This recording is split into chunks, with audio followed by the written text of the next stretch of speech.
it's murder. I mean, clearly it's murder. What can I do to help?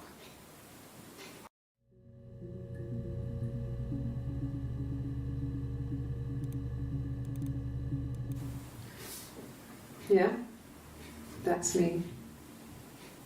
But February, I mean, that was months ago. What's that got to do with Simon's murder?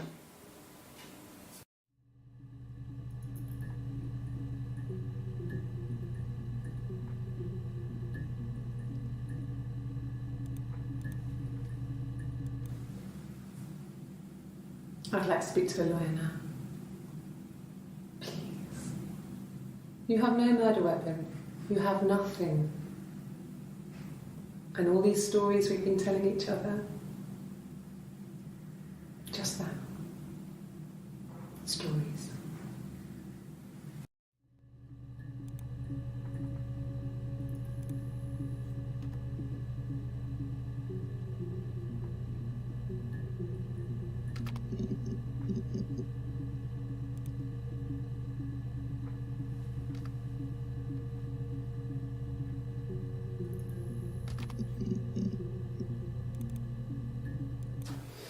Police station.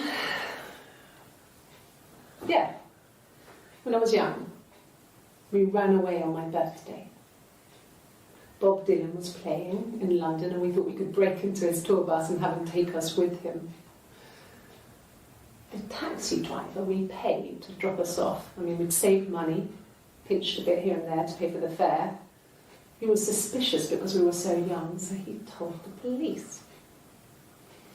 So they came and picked us up and took me back to Portsmouth.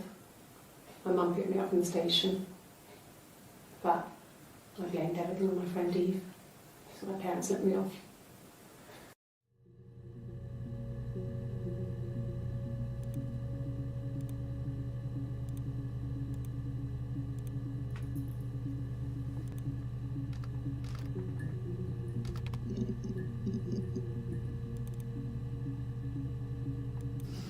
Differences?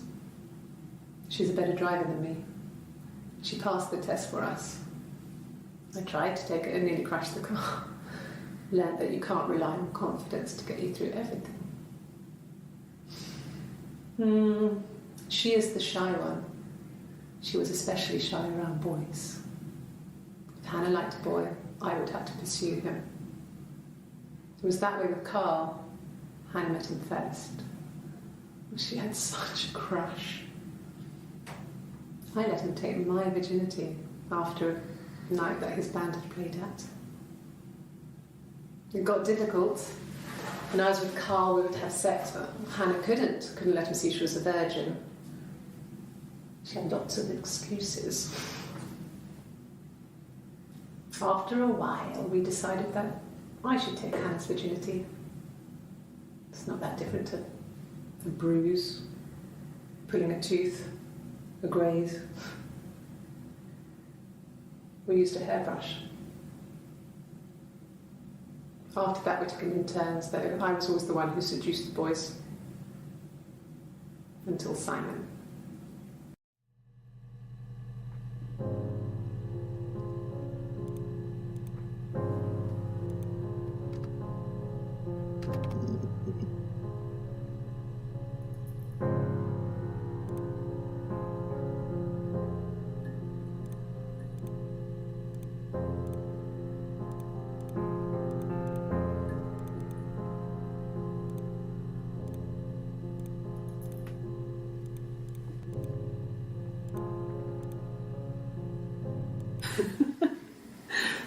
Was he my first?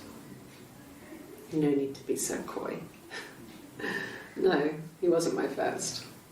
That would have been Carl. He was a local boy in a band. He was a bit of a shit. But he was sexy. We were 15.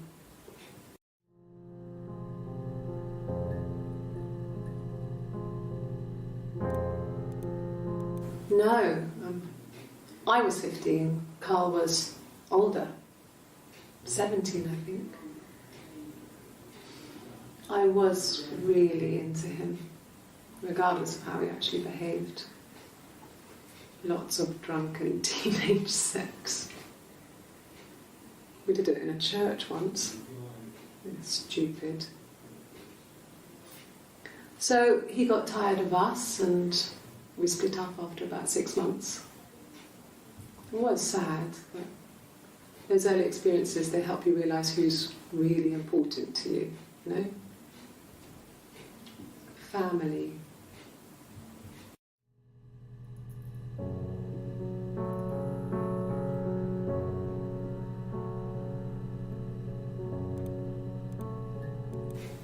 Family.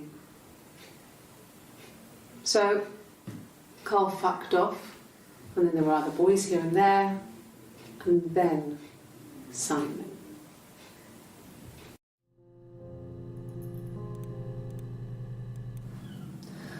Hannah was so smitten with Simon. She started getting jealous, didn't want to share.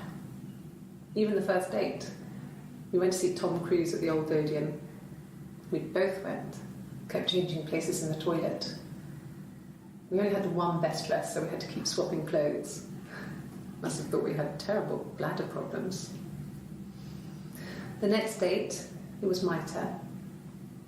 At the end, I let him kiss me, but that was it. We didn't want another Carl on our hands, and the Ouija board had said to hold back. After that, it was Hannah's turn, and she slept with him. Broke the rules. Deliberately broke the rules. She wanted to be the first to sleep with him. I mean, that's when she got pregnant. From that one time.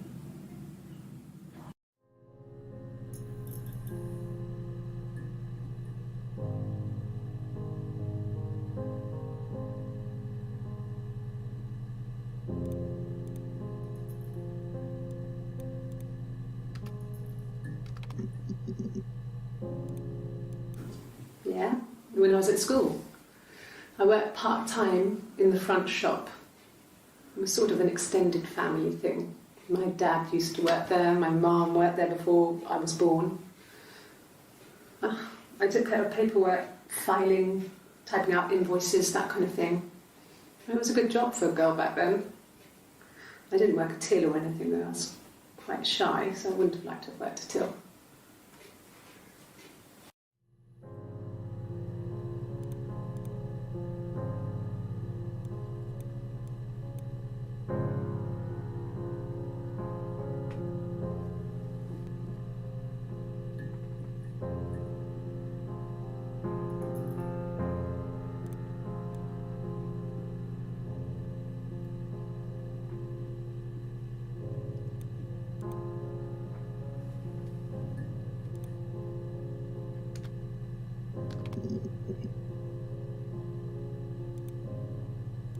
No, not drugs. I mean, he drinks, but never very much. He goes to the pub and has one or two. Sometimes we go together. He drinks wine with food, but no, he doesn't have any kind of drinking problem.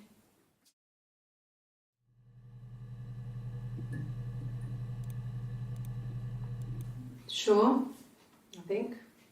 I do all the bills and paperwork and handle all the money stuff, so it should be easy for me to find. Do you want them dropped off to you?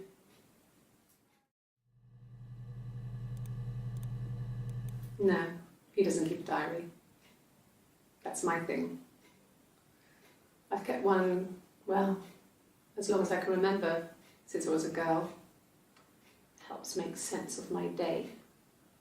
And when you're forced to put something into words, it just gives you perspective. Everyone's on the same page.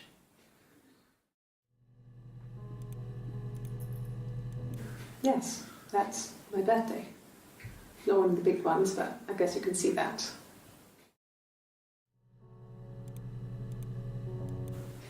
It was my birthday, like you said. We were going to have a meal at home. We had our meal. He gave me his present. I guess I didn't like the present.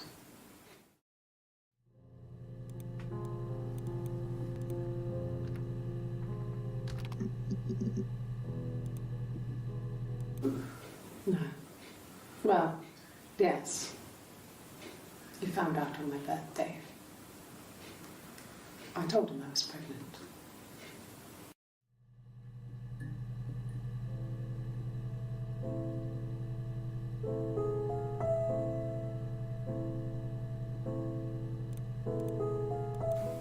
From when I woke up. Okay.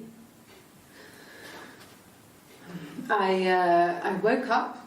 Simon was already up and he made me birthday breakfast of eggs Benedict. We both had to go to work, so we saved presents till later. I got to work, had some birthday cake, children sang me happy birthday, then I came home. The birthday meal was a takeaway, and Simon gave me his present, which I didn't mind. And after that, we talked about the baby. It turned into a big argument. Simon left. I was furious. I wanted to get as far away as I could and get some space to think. So I left.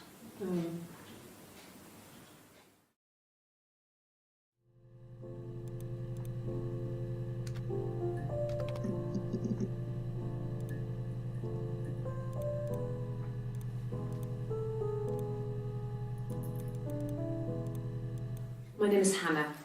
H-A-N-N-A-H. It's palindrome. It reads the same backwards as forwards. It doesn't work if you mirror it though, it's not quite symmetrical, but well, I mean, you get the idea. Sorry. Hannah Smith, I live at 31 Gladstone Street.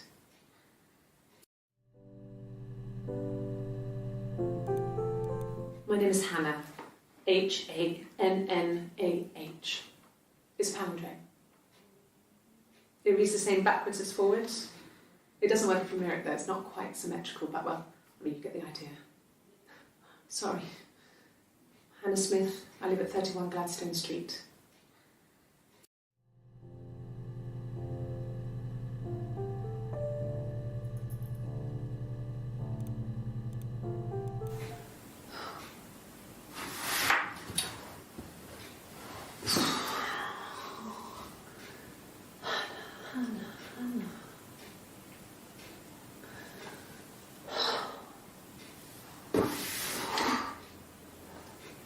What are you doing talking about Eve?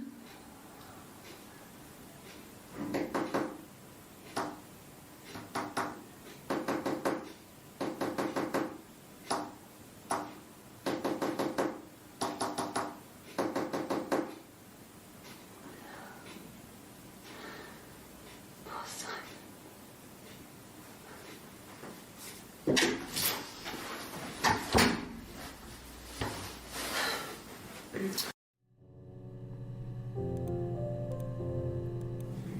Yes, my name is Hannah Smith.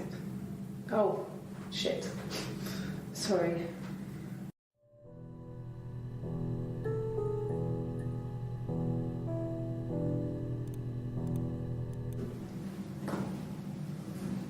Across the road, where my parents first lived there, was a midwife called Florence. When Hannah was born, I was born at the same time. The midwife was there to help. I'd been throttled by the cord, probably wrapped around my neck by Hannah. The midwife told my mother I was dead. But I wasn't. She wrote all this stuff in a diary. Amazing what people will admit to on paper.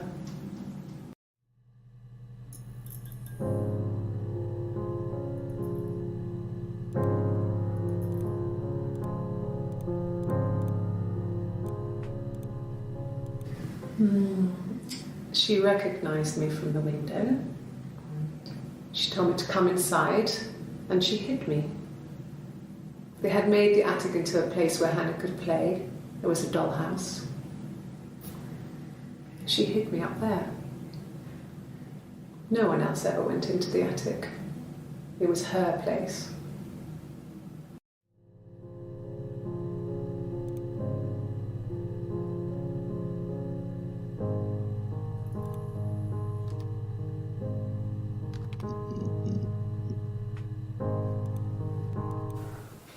Well, my friend Eve. I mean, she was a friend from when I was a kid, and she was always more popular with the boys, and I used to hate her for it. I mean, really hate her sometimes.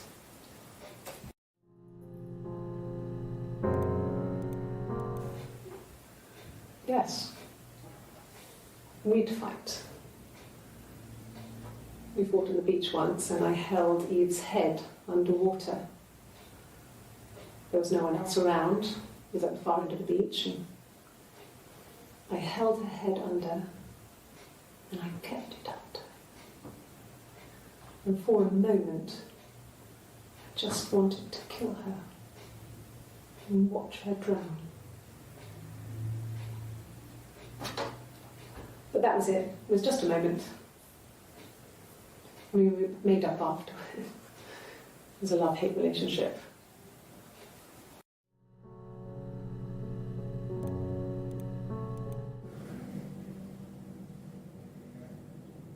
My mother called me Eve.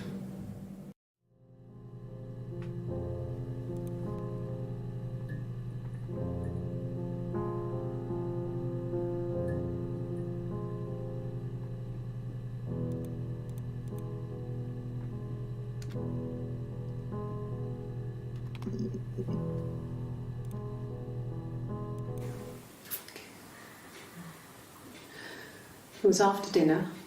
I'd spoken to Sam's parents on the phone. I looked up for an early night and I suddenly had this thought. I think it was something his mum had said. She'd been speaking about old stuff, sad stuff, about when we lived there, about the baby. There's some boxes in the cellar, nursery stuff we never needed, and I never had the heart to throw out. And I suddenly remembered that when I'd looked down there the week before, those boxes, that pile was in the wrong place. I went cold all over. I went down there with a torch and went straight to the back, and that's when I saw the bin bags. Pulled them open, saw the body. I screamed, and that's when I called the police.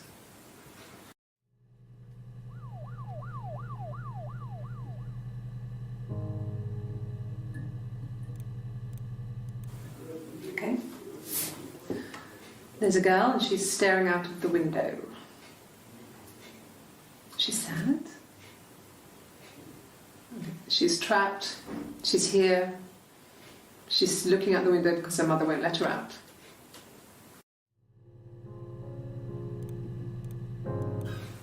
I would have been a good mother. I was young, but I would have been a good mother. She was a girl, by the way, the baby. We were going to call her Sarah. Simon wanted to call her Ava after his nana, but I didn't want her to have a symmetrical name.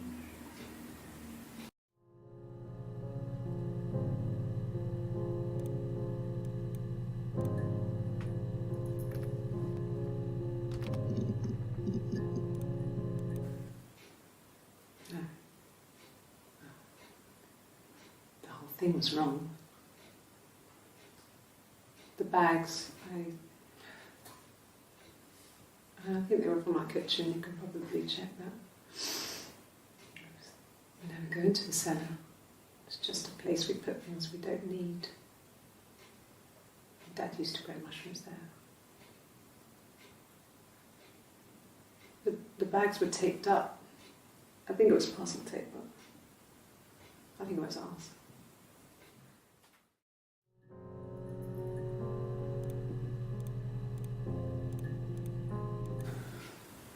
Well, fine, considering.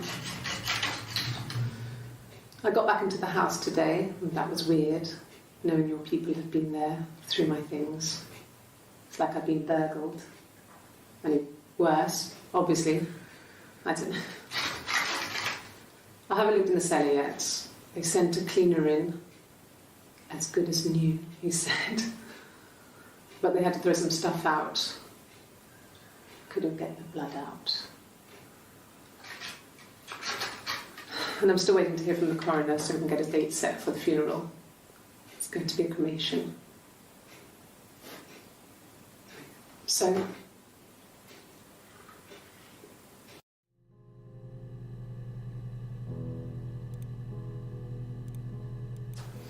a police station. Yeah.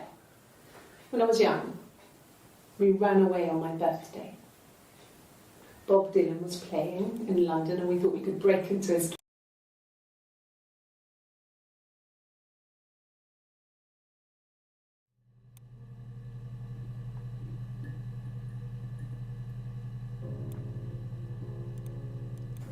It happened very quickly. We hardly had to talk to each other. We agreed almost silently. The baby was what mattered. We'd help each other. We cleaned up.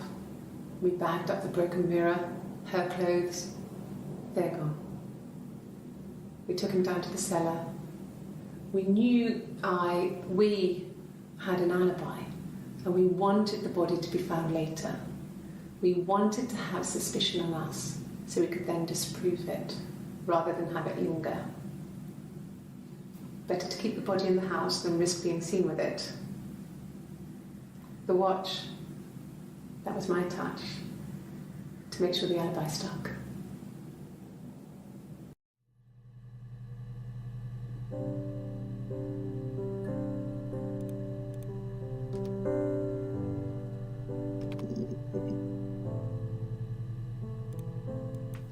It's the Rockington Arms, The Rock. It's run by a nice couple, Peter and Susan. There's some other regulars there that Simon likes to drink with, and the barmaid they're having sometimes, Helen. Peter said Simon had been in and had a few drinks.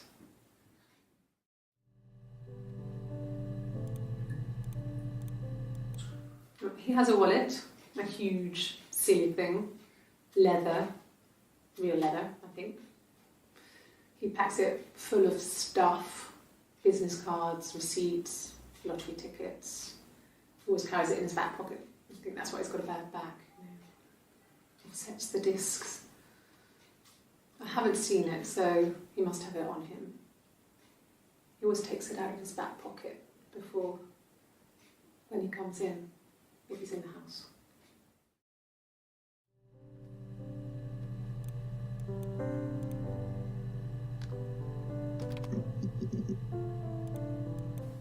He was wearing a shirt,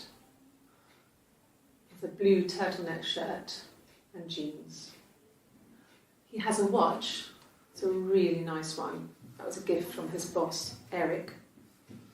He had his coat, a long grey duffel coat, like Paddington Bear. He would have taken that with him. It's not in the house.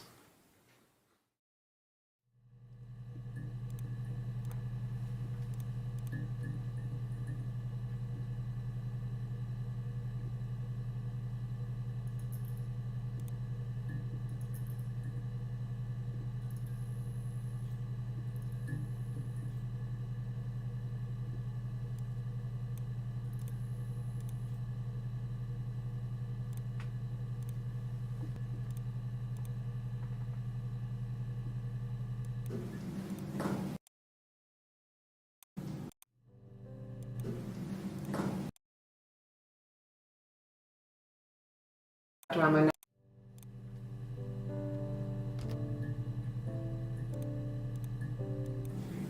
Yes.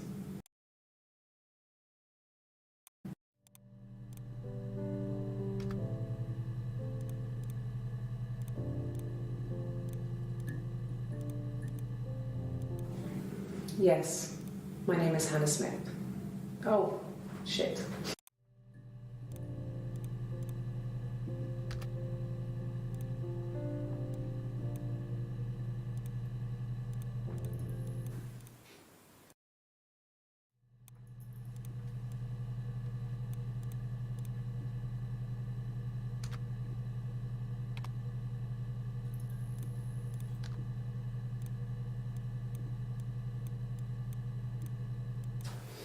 A police.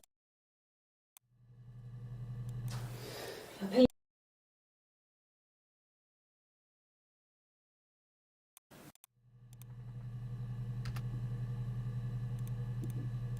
My name is Hannah. H.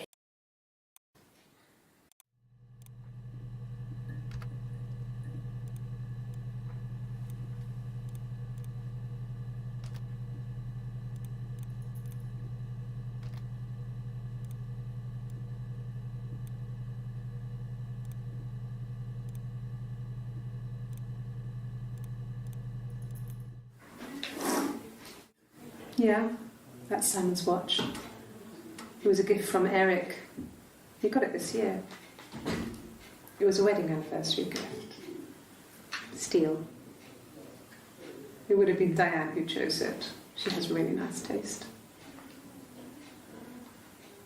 That time, you must eliminate me. I was in Glasgow then.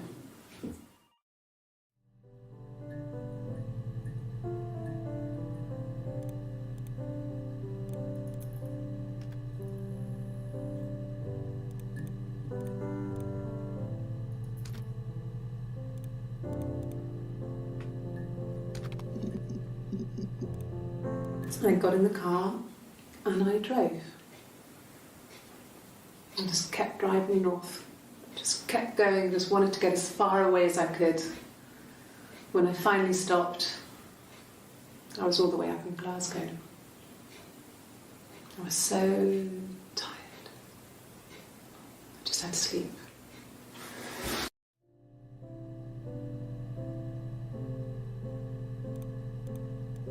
Yes. I got to Glasgow, I was exhausted, so I pulled over and slept in the car. I woke up because a rubbish truck went past. I got some petrol, bought a coffee and a pastry, tried calling someone from the payphone, and then headed back.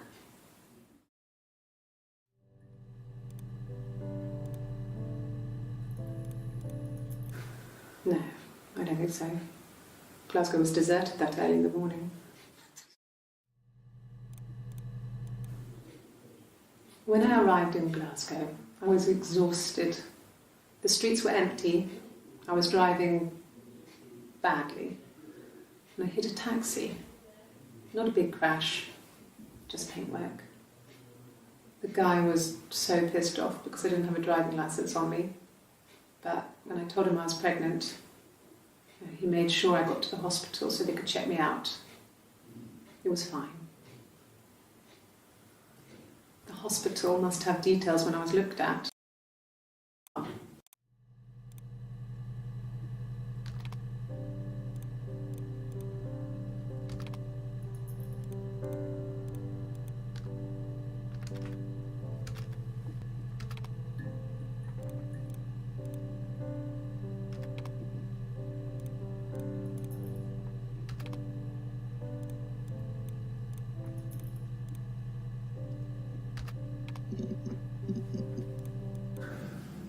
It's like I told you before, I drove. I took the car and drove. I don't have my own car, but I have a spare set of keys. I just drove north. I wanted to think, put some space between me and them. Everything I told you before is true. I stopped at Glasgow. I was tired, exhausted. I pulled out and I hit a car. My car was okay, but I was worried about the baby, so I went to A&E to get the okay. Everything was fine. Slept in the car. When I woke, I tried to call Hannah from a payphone. She wasn't answering. And then I decided to drive back. I had decided that she was more important to me than Simon.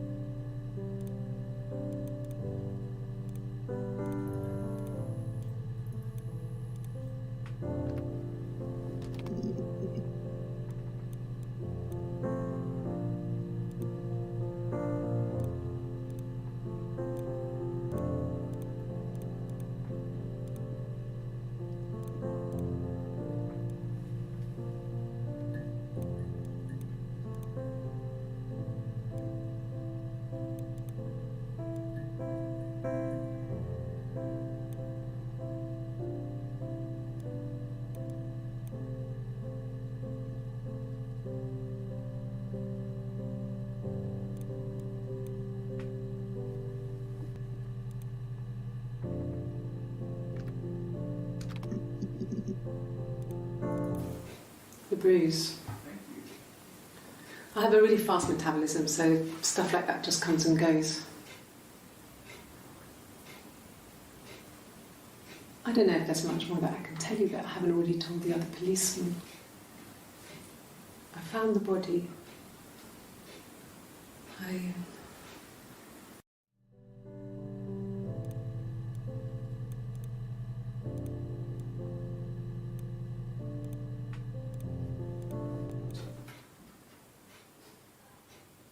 His body did not real. And his throat. It looked like his throat had been cut.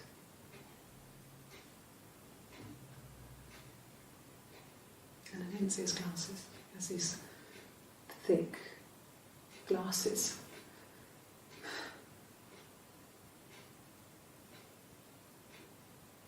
He doesn't always wear.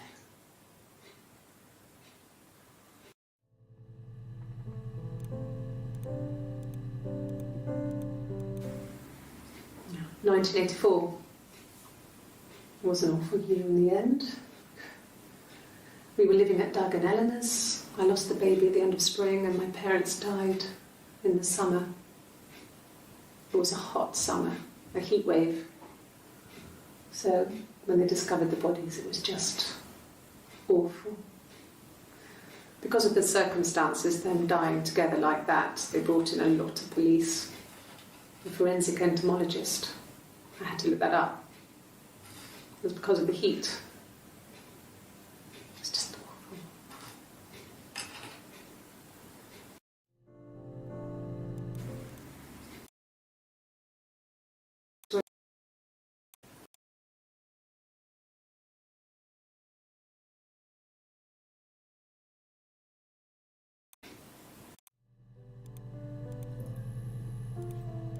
Really?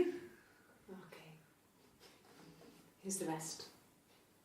Oh, they laid a body on the doctor track. Oh, the wind and the rain, till a fiddler with a fiddle came walking by. Oh, the dreadful wind and rain. And he made a fiddle bow of her long hair. Oh, the wind and the rain. Yes, he made a fiddle bow of her long blonde hair. Oh, the dreadful wind and rain. And he made fiddle pegs of her finger bows. Oh, the wind and the rain. Yes, he made fiddle pegs from her finger bows. Oh, the dreadful wind and rain. And he made a fiddle out of her breastbone. Oh, the wind and rain. The sound could pierce a heart of stone. Oh, the dreadful wind and rain. But the only tune that the fiddle could play was oh, the wind and the rain. Yes, the only tune that the fiddle could play was oh, the dreadful wind and rain.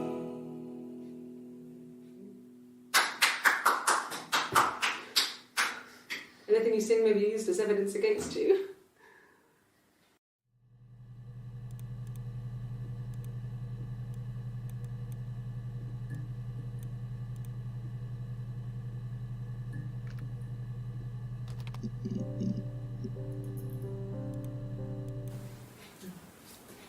It's Rapunzel. The story starts when she's born. Mother Gothel, a witch, takes Rapunzel from her parents and keeps her locked up in this tower. Rapunzel gets pregnant by the prince, and Mother Gothel is furious, so she cuts off her hair and throws it. Actually, her hair's already short here, so that's already happened. So she throws her into the wilderness, and Rapunzel is reunited with the prince, who's blind, but she kills him with her tears, and so it's a happy ending. Is that too much?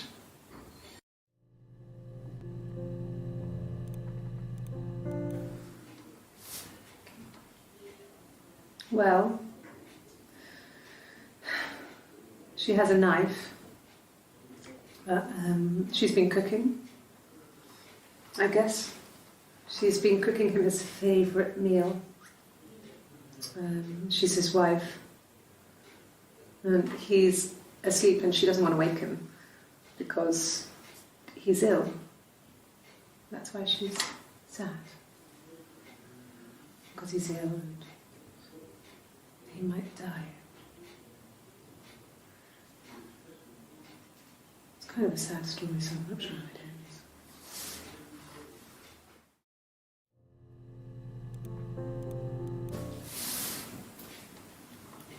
She's crying, I guess. She's sad because she thought she saw her husband with another woman. But it's okay, because she finds out it wasn't her husband, it was his brother. And so it's fine.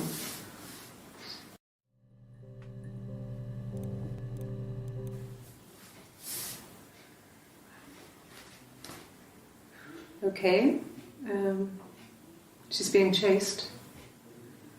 They're trying to catch her because she did something bad. I guess she broke the rules. Or maybe they think she did something bad.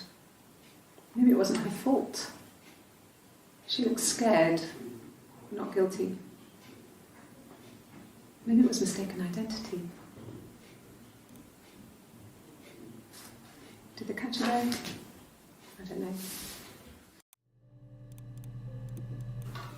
I hoover, I dust every week, maybe less. I once asked Eleanor how often I should dust, and she said, if people ask, tell them you do it once a week, but every few weeks is okay. I think she was just trying to make me feel better. I mean, when I was there, she was hoovering every day, ran an ordered house. You know how that generation is, putting on a brave front. She has secret stashes of cigarettes. Doug doesn't even know she smokes. When I was there, I saw her. She has these sort of porcelain vases, ornamental, next to the Reader's Digest books. Cigarettes inside. And she still has them. I mean, last time I was there, I looked in a vase. There was a fresh pack. I mean, all those years of marriage, and she still has a secret like that.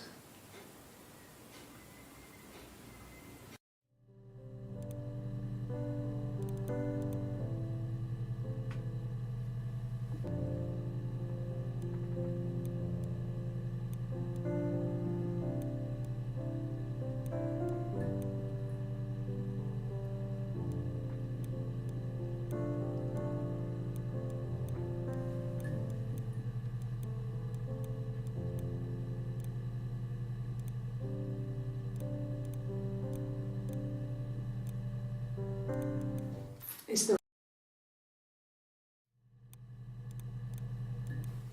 he was he would have taken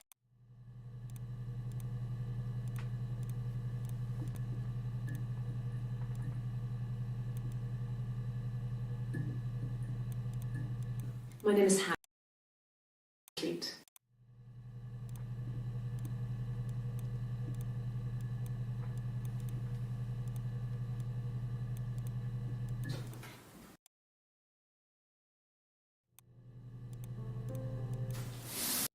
Husband.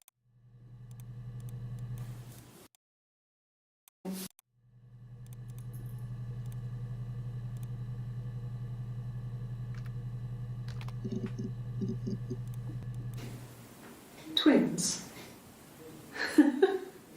Really? Are you really asking me that question?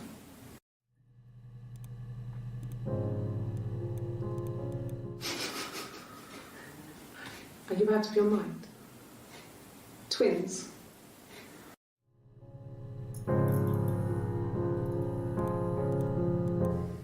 There were always princes and princesses. They were the special people, more important than the other characters in their stories. We knew we were like that. Twins. magical. We were the princesses. We had a poster of Princess Diana from the newspaper up in our attic. Had a pride of place. And underneath we used to put all our special things. When her engagement was announced, we were obsessed with everything she did. And later, when her life went so bad, we felt for her. Her divorce last year just kind of drew a line under things.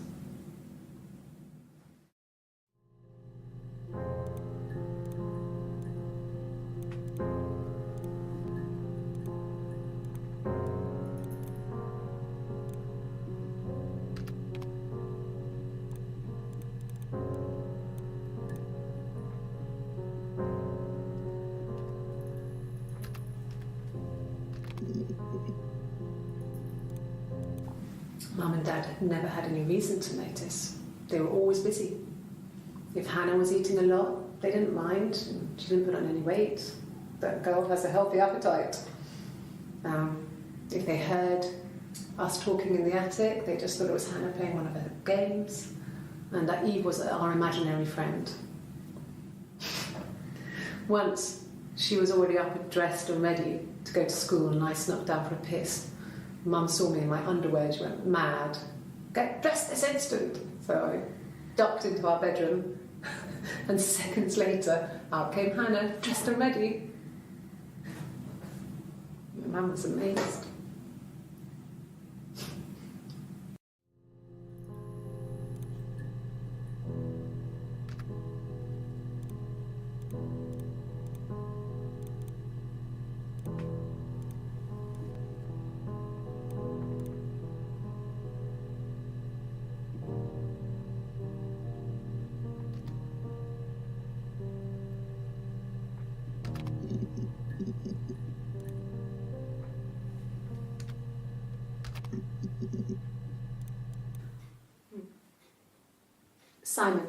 Simon Smith. He works at Ernst Brothers Glass. They do windows, all kinds of glass. Simon does the more special work, mirror making, feature windows, artistic things, really beautiful things.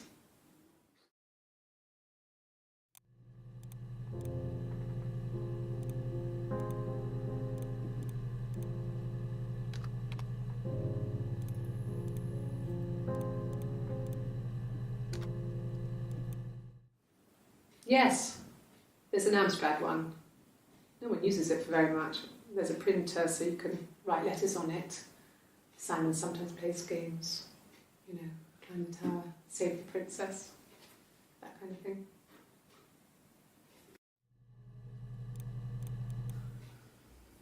Simon isn't the type to run off or do anything crazy. Someone must have done something to him, or there must have been some kind of accident. So what do we do next?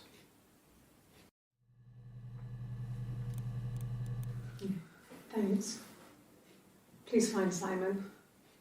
I love him so much.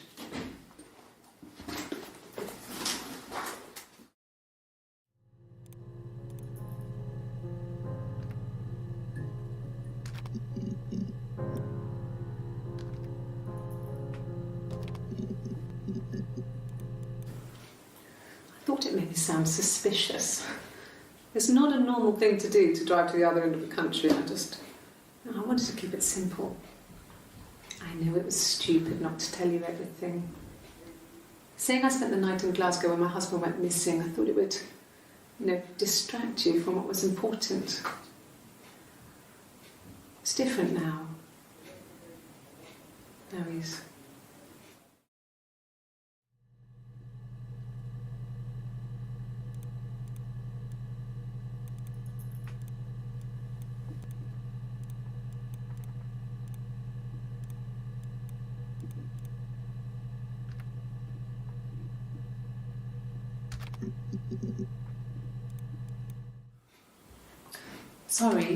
Sorry.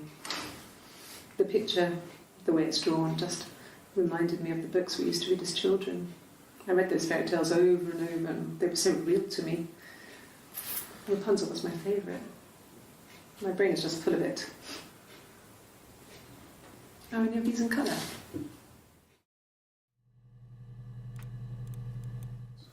Did I pass?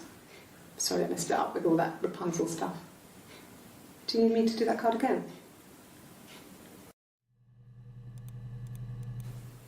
Could the hairs have come from somewhere else? I mean, could they... We have a lot of dolls in the attic.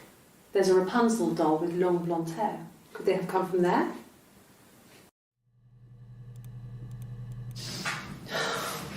We were obsessed with fairy tales. Not just the pretty, pretty ones, but the traditional ones. They were dark and real, bizarre and violent. Felt like life.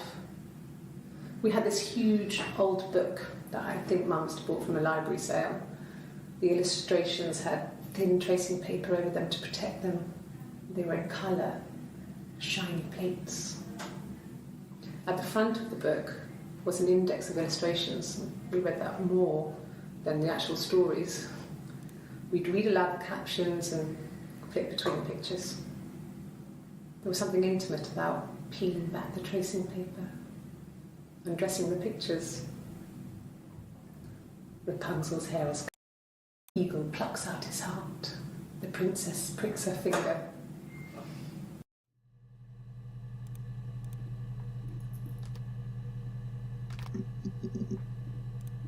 Yes, I inherited it from my parents, so it made sense to move back, me and Simon.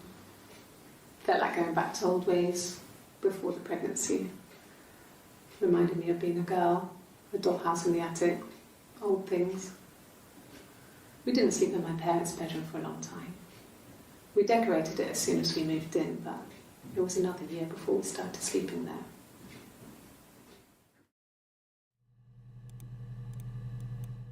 Yes, I read a lot as a child and watched lots of TV. Then the doll's house we still have in the attic. It's kind of a fairy castle. We used to play up there and make up our own stories.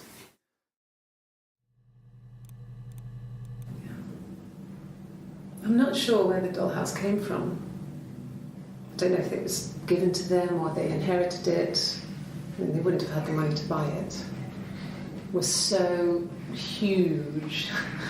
It must have been taken up to the attic in parts and then reassembled up there. It's a beautiful thing. Wallpaper to scale, little furniture, the lights work, mirrors, beds, big duvets and pillows. We spent hours and hours playing in it, invented all these characters and families who lived there. We wrote the paperwork for them all, passports, diaries, and gave them all really elaborate stories. Once, a moth got trapped in there. We'd left a light on. It was making the most horrendous noise. We tried to kill it, but it was tough. We ended up crushing it under a copy of the Arabian Nights.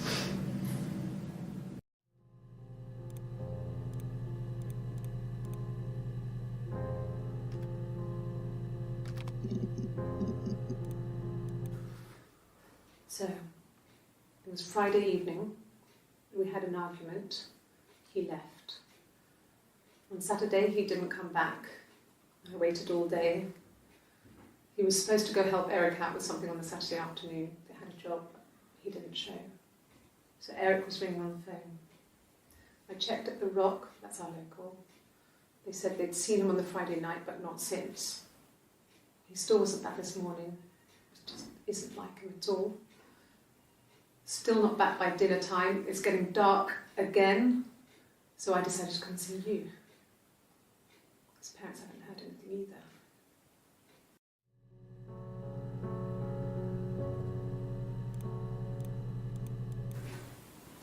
I got pregnant. Both our parents had a big powwow. We weren't even in the room. And they decided we should get married.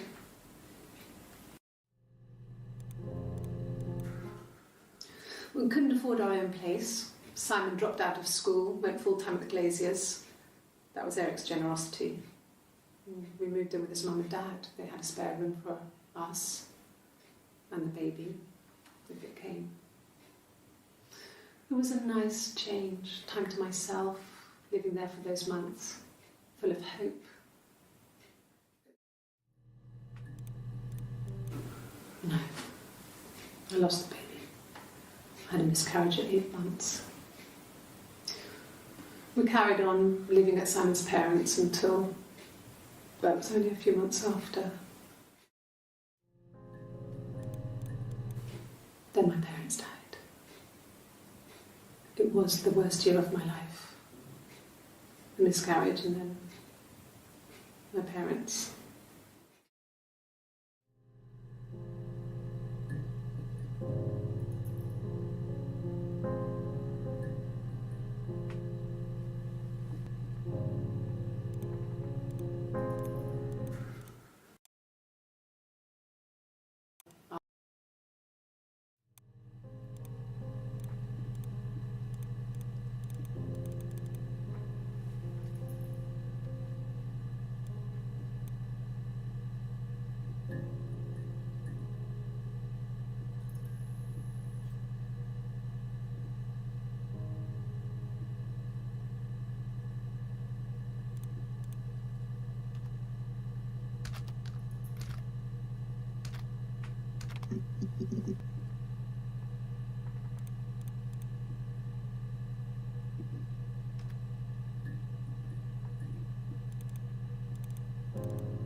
No, it's okay. The other detective has just gone to get me mum.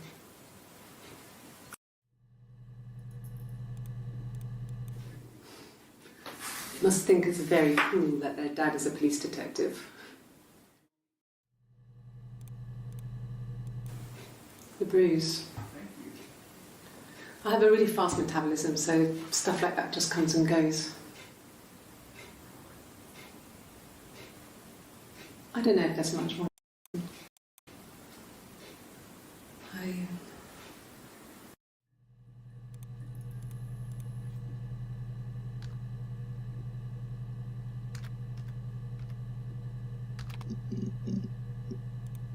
Bruise? Oh yeah, no, it's nothing. I was going through the top cupboard in my kitchen and the chair slipped and I kind of hit the door with my face. We hurt like hell.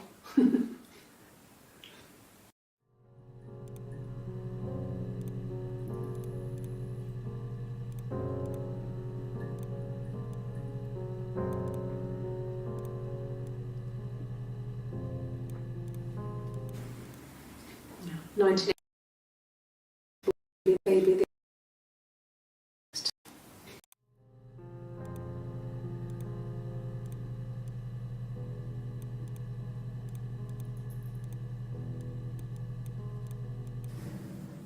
If one of us got hurt, the other one would have to be hurt too. A grazed knee, a bruise. When I lost my tooth first, we had to pull out Hannah's to match. Once, I slept with a boy who was seeing another girl. The girlfriend came up to Hannah the next day and punched her in the face, gave her a huge black eye. That night, she had to do the same to me. But she almost went too far. I couldn't see out of that eye for days. She snuck a frozen piece up for me. Our bodies were synchronised anyway. We started our period on the same day. All our childhood diseases, stomach bugs, nits.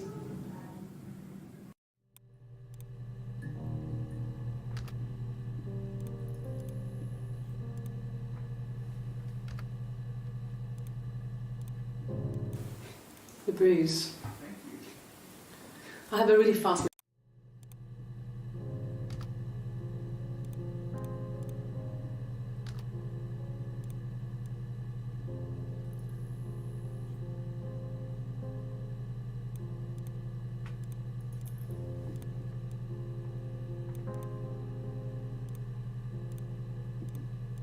Bruise?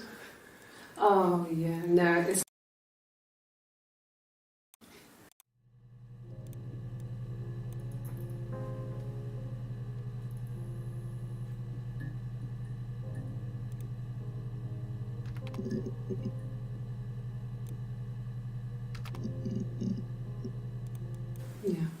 I've been round to Doug and Eleanor's and they're very worried. I feel sorry for them.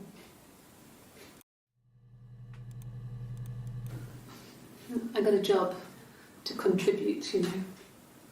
Doug knew someone and I got a job as a dinner lady at the primary school. They said it didn't matter if I could cook or not, just don't poison the kids. So you see, it's always been complicated between me and Simon. It's never just been the two of us. There's always been pressure.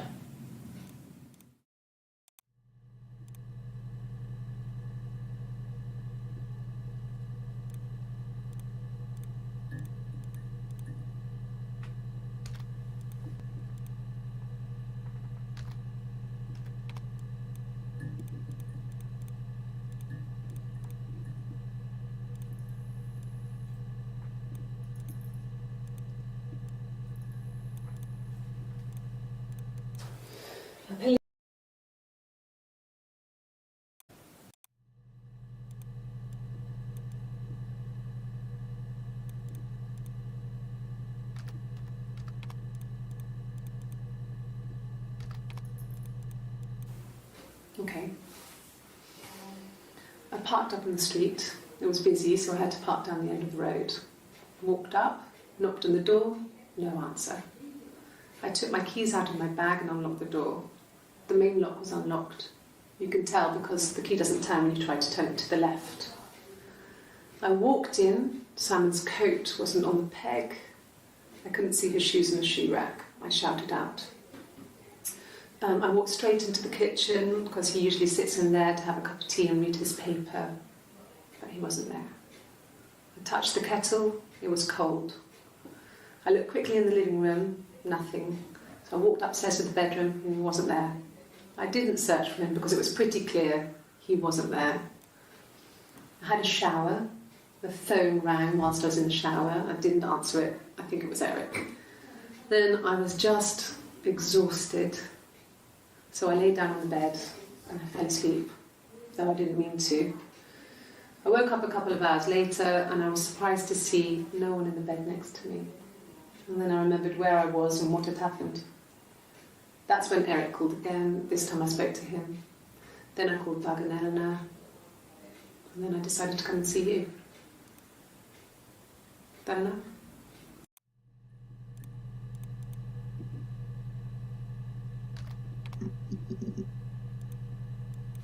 Yes, there's a car that we share, a Cavalier, and a van he uses for work. It's owned by Eric, but we look after it. Both of them are there now, parked on the street. I'm not sure about the keys for the van. I can look for you when I get back. Yes, that would be in his wallet.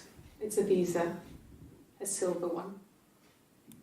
He doesn't like to spend money he doesn't have, so he usually pays with cash, but Eric convinced him to get one.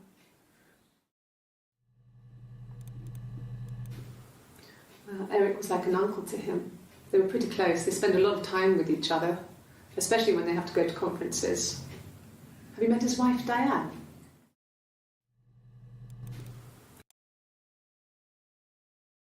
Met his wife, Diane?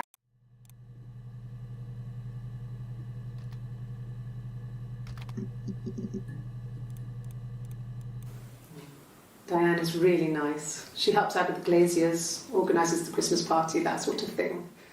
They have 2 kids, really sweet kids. She used to look out for me when I worked there.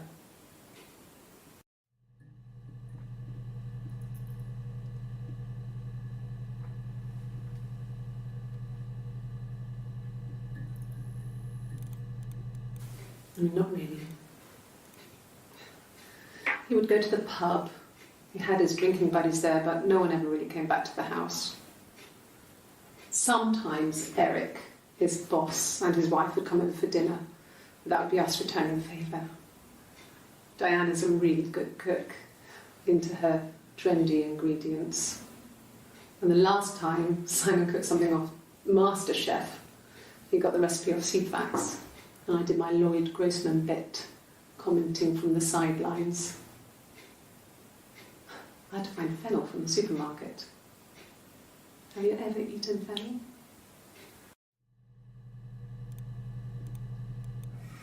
Simon and Eric arguing? No, I can't imagine they'd be arguing. And they get on so well. Unless it was something to do with work. Maybe Simon was being too much of a perfectionist. But I don't know. You should ask Diane.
I left the next day, Saturday. I slept for a few hours in the car. When I woke up, I came straight back. Simon wasn't returning my calls and I wanted to try and make up. I got back to the house and Simon wasn't there. And I... Excuse me. Is there a bin?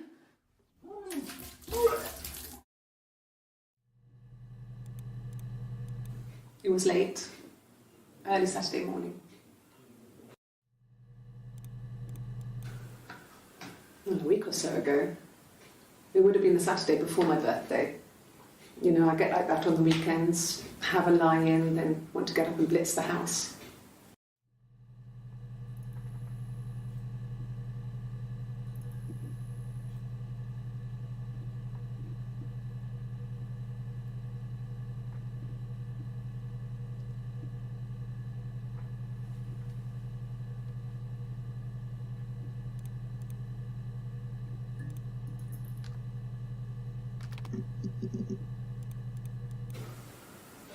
I wasn't in the house all of Friday night. After the argument, after Simon left, I left too. I was upset and I wanted to get away. So I took the car.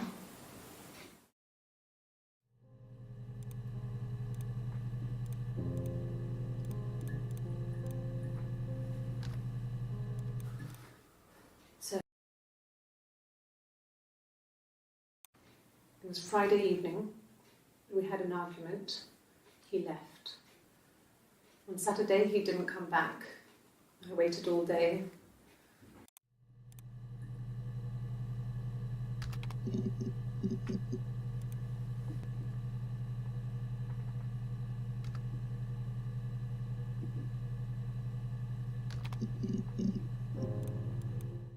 No. I think he spoke to Helen. She said he was upset about our argument, but I'm not sure what else he said. He likes Helen. He likes blondes.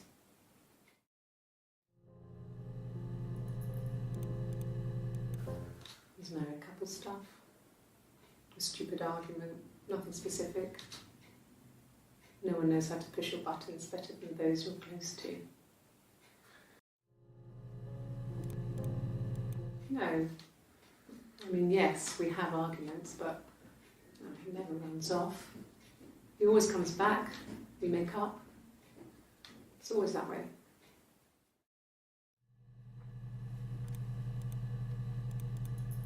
Yes. He left after the argument. It was about 8 o'clock.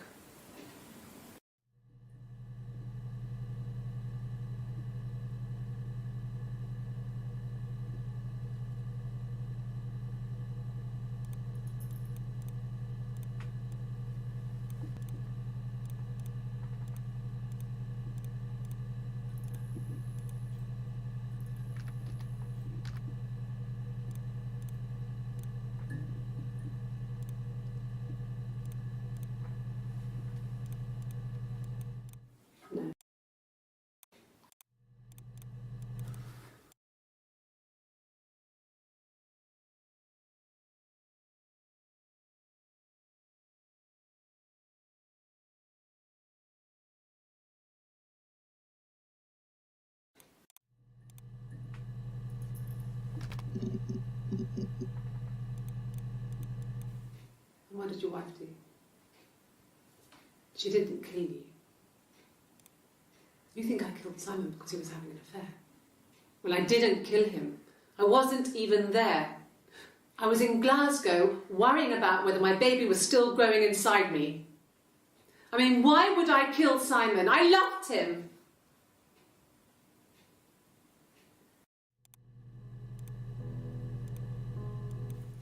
And what did your wife do?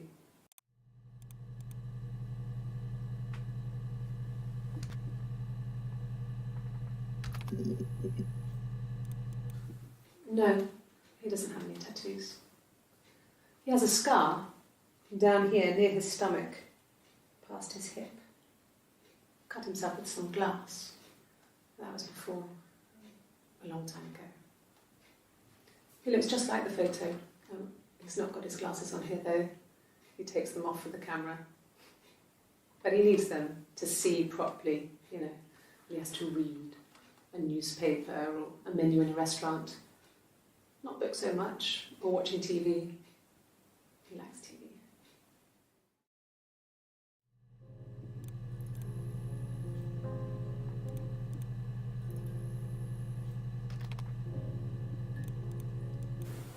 Oh, my tattoo.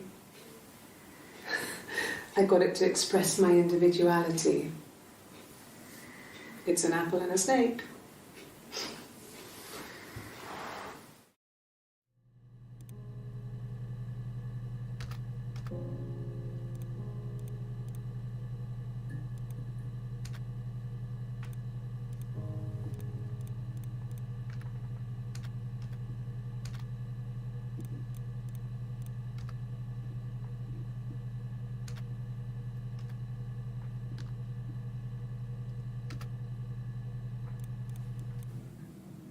So I moved out. Got a small bed sit. Got my tattoo to mark the occasion. I was singing in a bar in the evenings, so I had some money, enough money to cover my rent. And I've been doing something similar ever since. I haven't put down any roots. I don't exist.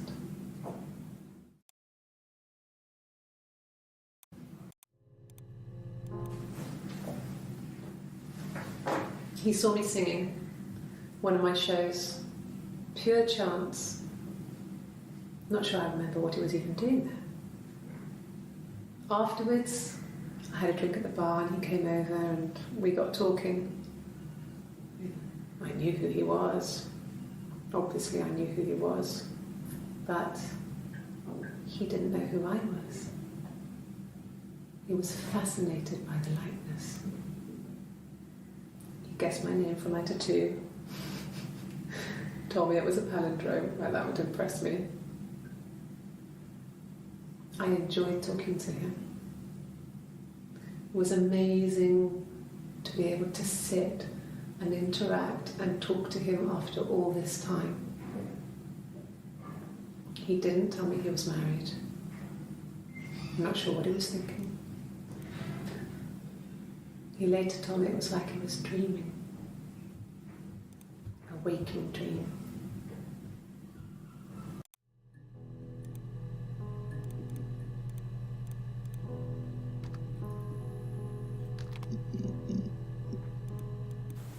They said it was food poisoning. There was something in the food they ate. My dad liked to pick mushrooms, grow them too. They said it was the mushrooms. It was hard to believe. Death caps. They have a skirt around the cap. My dad taught me that. But, the police had no reason to think it was suspicious. They lived alone. And no one had any reason to hurt them.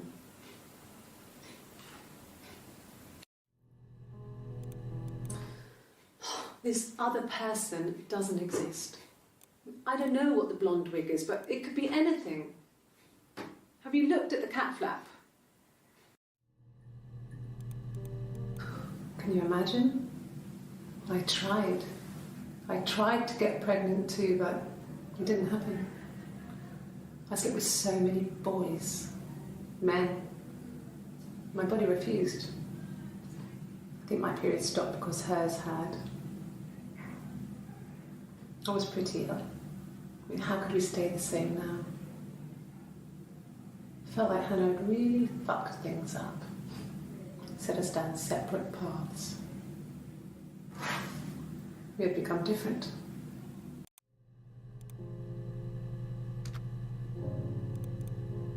No. The parents decided there would be a wedding. And after the wedding, Hannah moved in with his parents. There was no way I could follow, so we were separated again. I stayed in the attic. It was hard. It's like I suddenly didn't exist. I would sneak out, but in case anyone recognised me, I started wearing a wig. Hannah and I would meet up in the park. I was trying to get pregnant, but I couldn't. I mean, I couldn't do it with anyone we knew, so it was sex with strangers, drunk guys I'd met in clubs, parks and alleyways. I was 17. It felt like I was being punished. But it was Hannah who had betrayed us. I had to stop when one of the guys gave me an STD.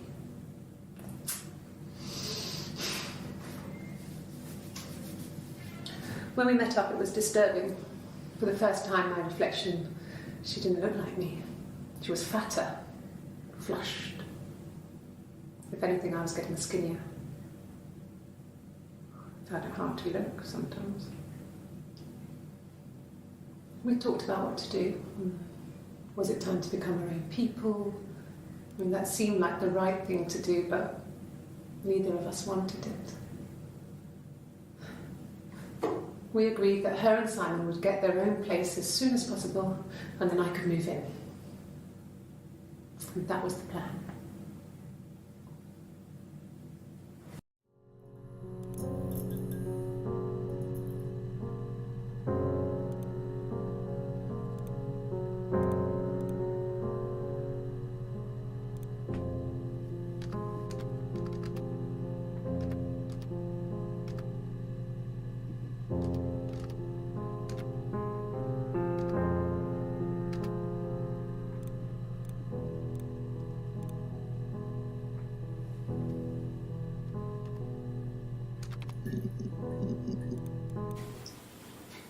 Okay, you got me.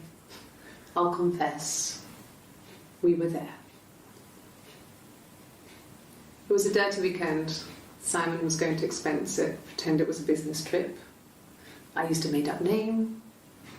We stayed at the hotel, had room service, didn't leave the room, had a great view of the river, and you could hear the church bells. Like you said, it was very romantic.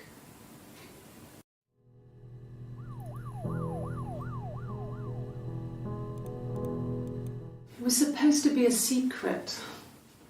Just because Simon is dead, it doesn't mean I have to give up all his secrets. It doesn't have anything to do with what happened to Simon. No one murdered my husband because he cheated his expenses for a romantic weekend in Oxford.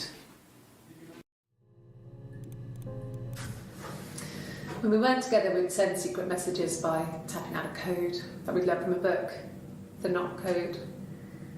Something prisoners of war would use. We'd tap them out on radiator pipes or the attic floor.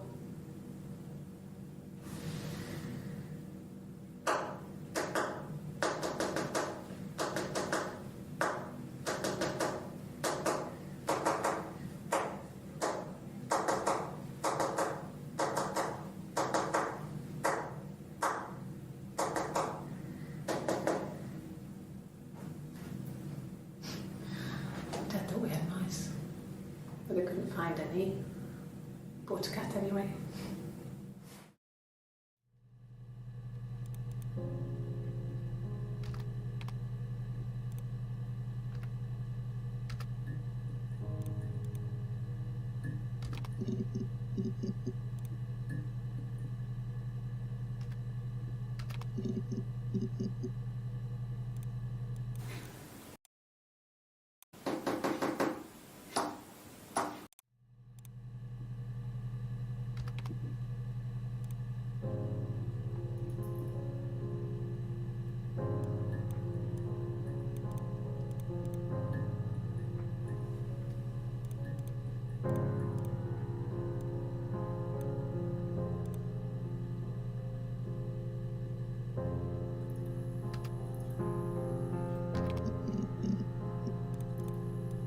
And the Glaziers. I worked there some weekends and Simon had a part-time job there too. That was Eric's generosity. He was always good at helping out other people's children. Simon was quiet, more thoughtful than the other boys. Even then, he had a sense of craftsmanship. Wasn't always rushing stuff. Boys that age are just running around like headless chickens most of the time. You know? Plus he had that look. He looked like a fairy tale prince from one of my books.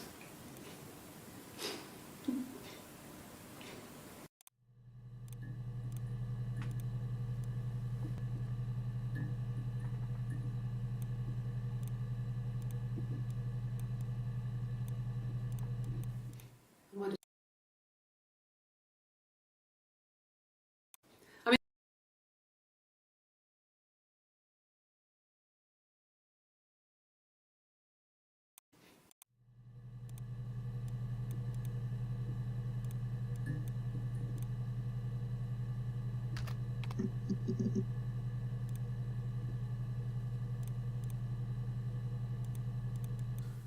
no.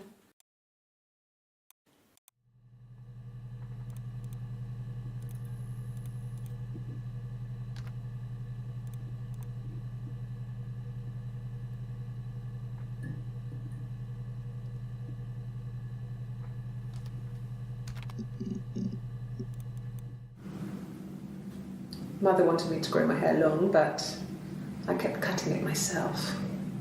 I wanted to look like my reflection. She always had short hair when she was little. Mother would hide the scissors, but I would find a way. Cut it with a bread knife, something like that.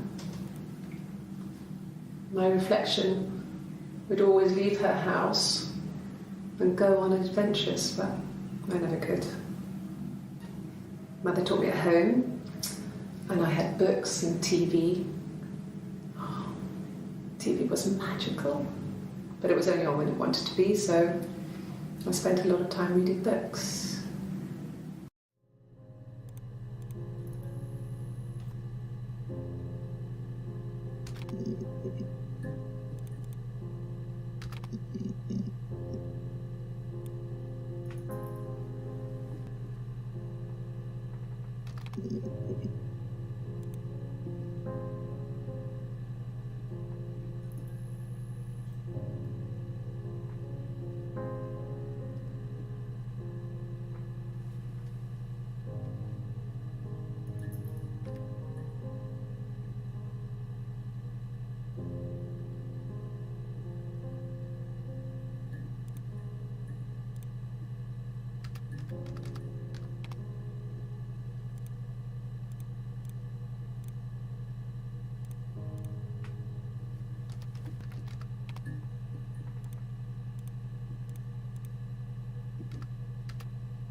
You think it's murder? I mean, clearly.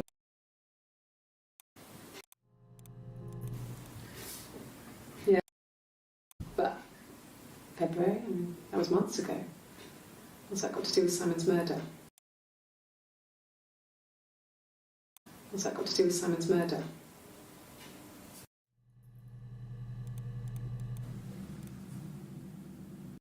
Joanna. Nothing.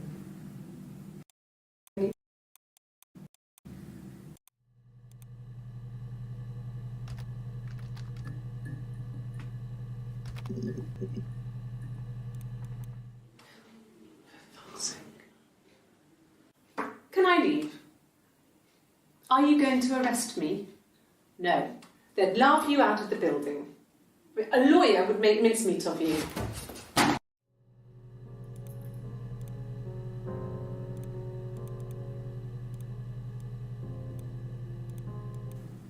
Yes, I understand my rights. No, I don't need a lawyer.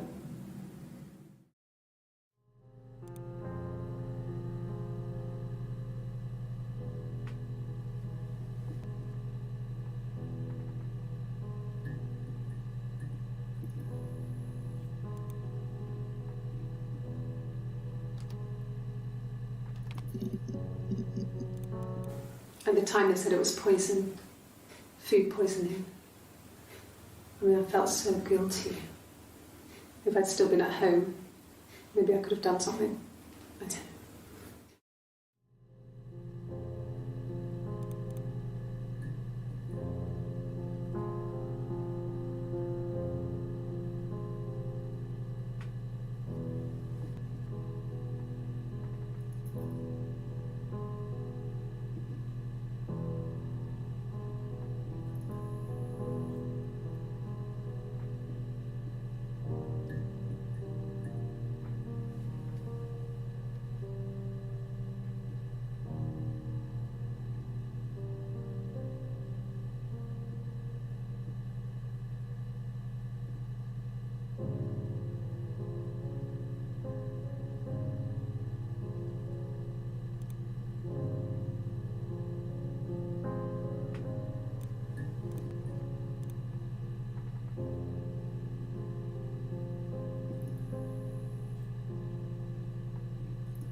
The bruise.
Florence took me home with her. Mother hadn't been expecting twins and had a healthy baby. I guess she was just happy for Florence to clean up, take away the evidence that this was anything but a happy occasion.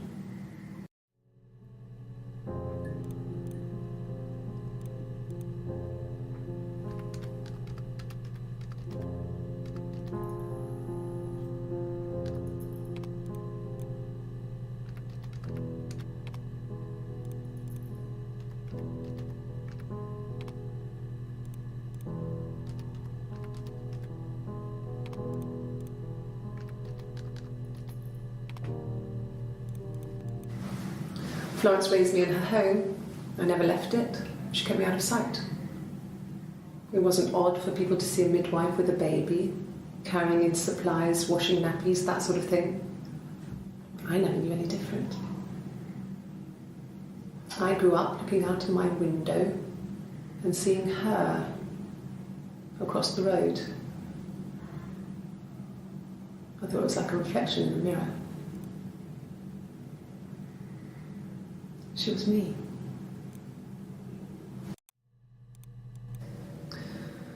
Florence was a warm, kind person.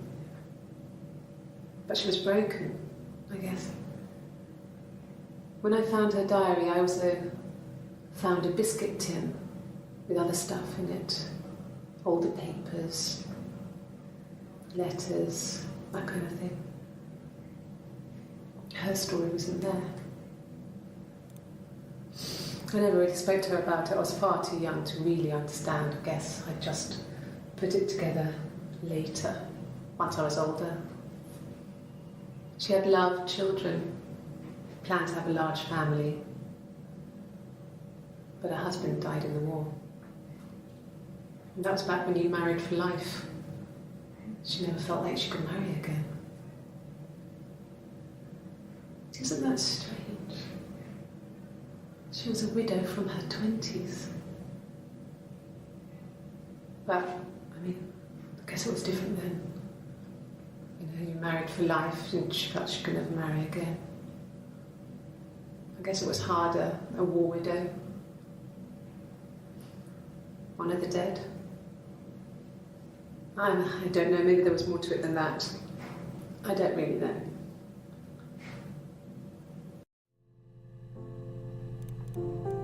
No, it was just me and her. Eve was the name they were going to call their first child. They talked about it and were going to try when he came back. Florence's family had a history of firstborn girls, so they were convinced it was going to be a girl. It's hard to know if this is all true. These are stories I remember that I read when I was a child. Maybe I misread, maybe I misunderstood. Sometimes it's hard to remember what happened last week.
haven't been into work.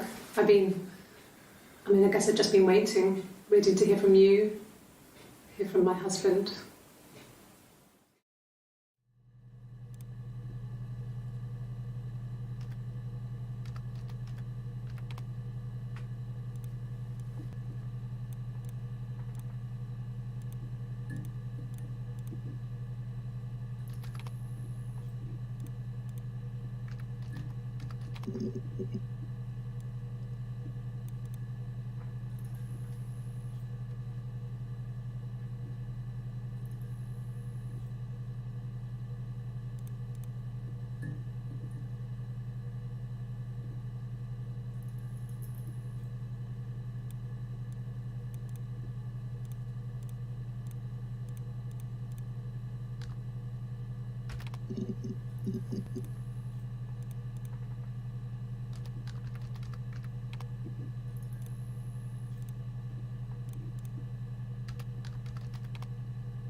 My sister is gone. And she's never coming back.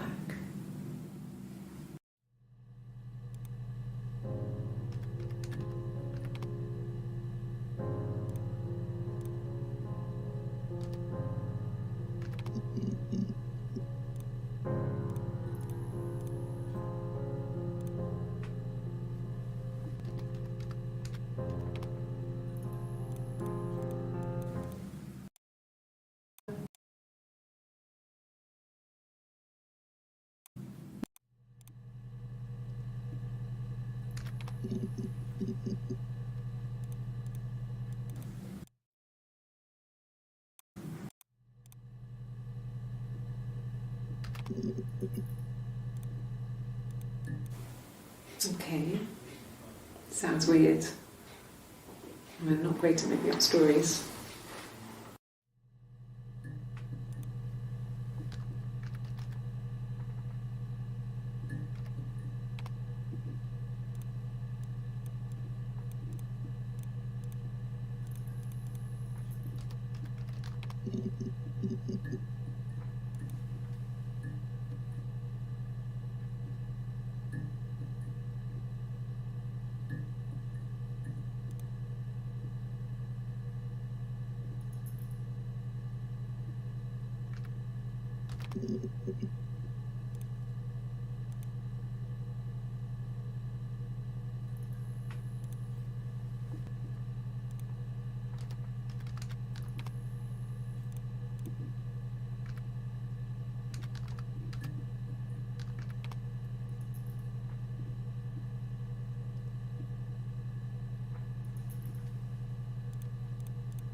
It wasn't the present so much. It was one of those arguments that had been simmering for a while.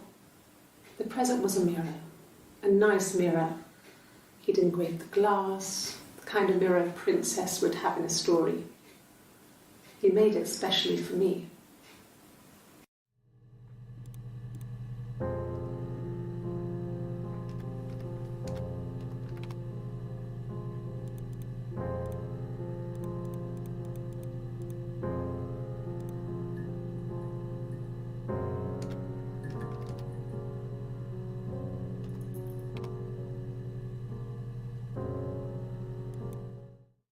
The mirror.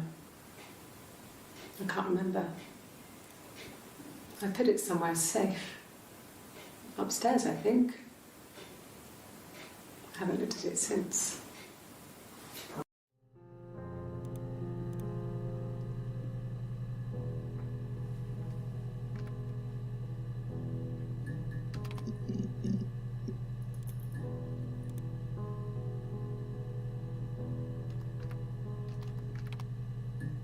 Yeah, I pulled over and slept in the car. This was just by the side of the road. I was exhausted.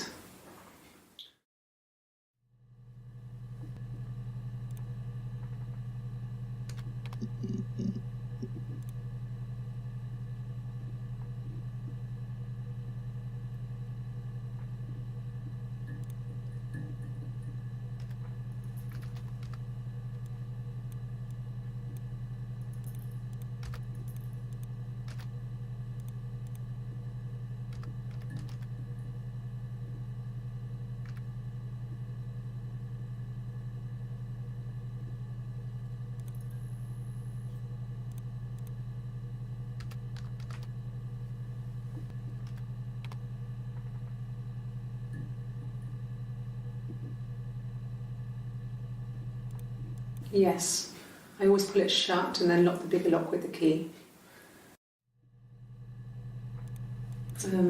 No, I don't think it was. I turned the key, but it was already unlocked. No, they were shut. Most of the windows are really hard to open anyway. They're stifling in summer. They were painted over by my dad. Could have left a door open accidentally. Or there's a cat flap in the back door.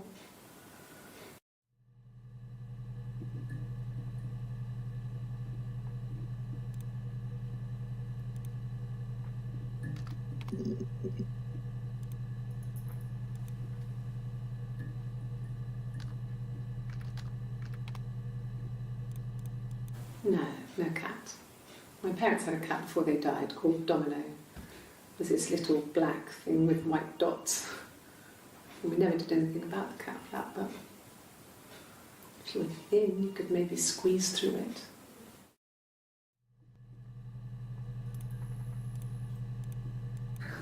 We loved our cat, Domino. He had this little bell around his neck to stop him from killing birds in the garden. And we used to write each other notes and put them in the bell, and we could send them to each other. Mum found some of the notes once, and she thought I was just writing to myself because our handwriting was identical.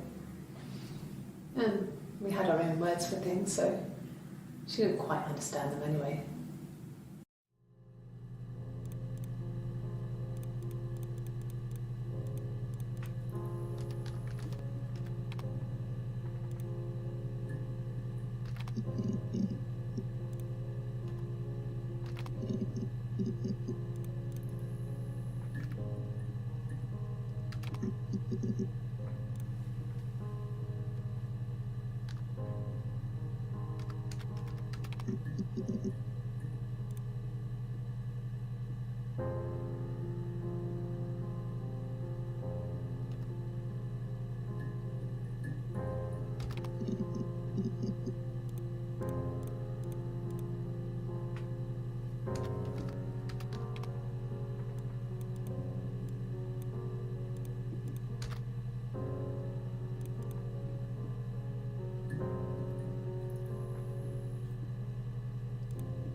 They'd gone to bed feeling ill, thinking it was flu or something. The neighbour called me, I had to use my key to let them in. We found them dead in their bed. And they'd been there for days. No one had noticed. Just awful. It was so soon after my miscarriage. The worst year of my life. I'd been so happy to get married, and after that it was just like, fuck.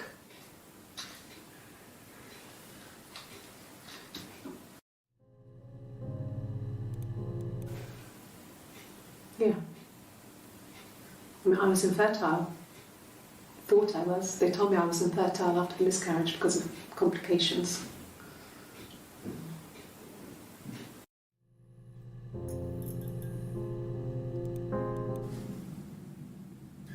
Hannah had a miscarriage. This was late in the pregnancy and it left her infertile. Felt like the universe had corrected its course. We were aligned again. But Hannah and Simon were still living with his parents. They were married. Simon had a job at the Glaziers now. Eric had given him a full-time position after he left school. And then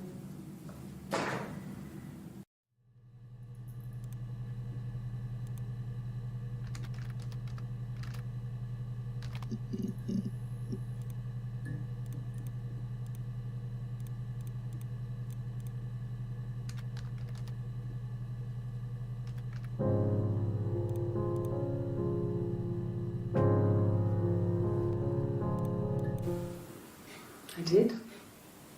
Well, we met when we were 17, both working at the Glaziers.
My name is Hannah.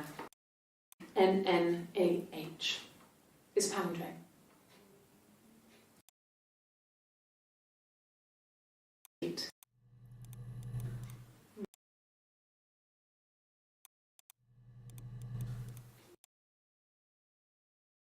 Watching TV.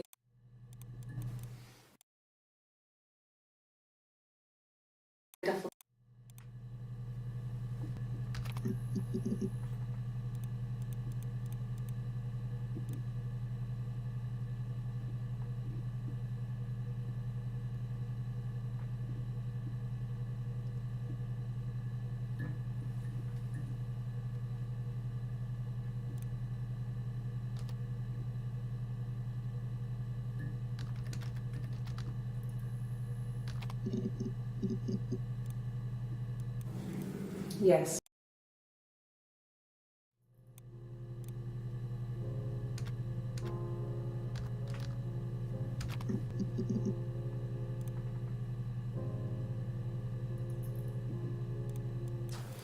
The police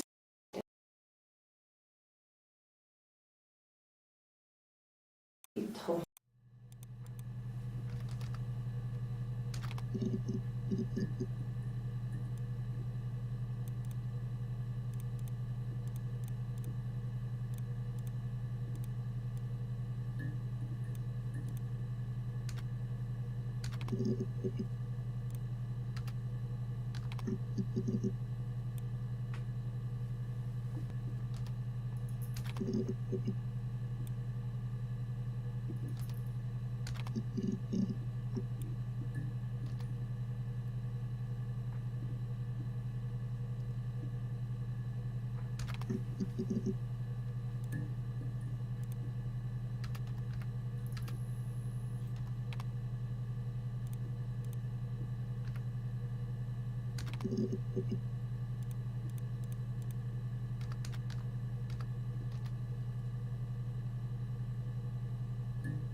Really?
This is a nicer room.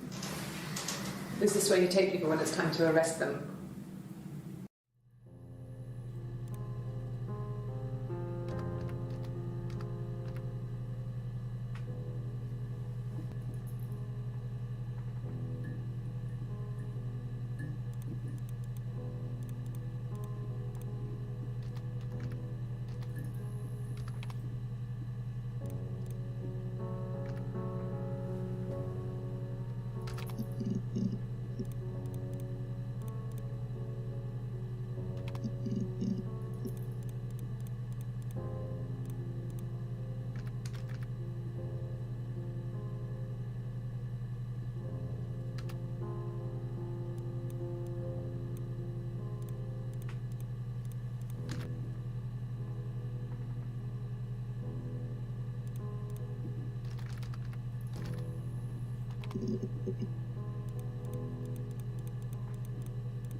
We spent the wedding night in a hotel in Brighton.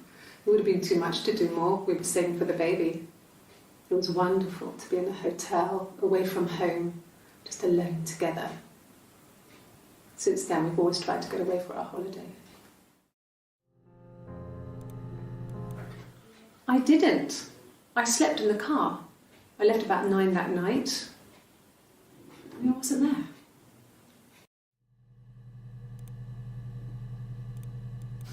We spent saving for the baby.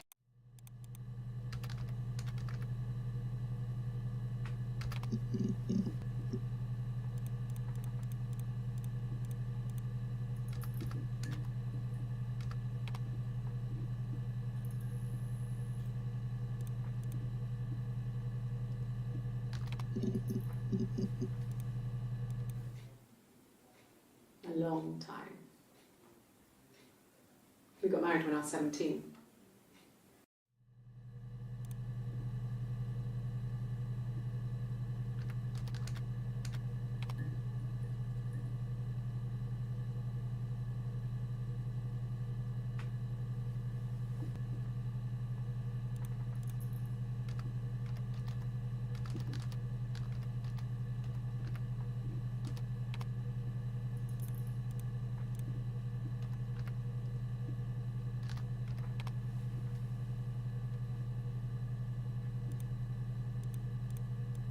Childhood sweethearts. Something like that. Are you married, detective?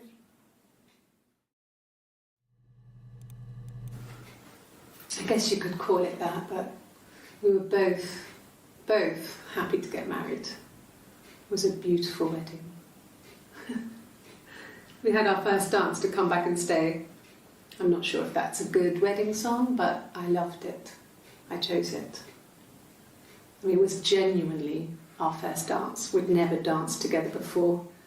It was probably awful to watch, but I enjoyed it. It felt like it was just me and Simon for that moment. Just the two of us.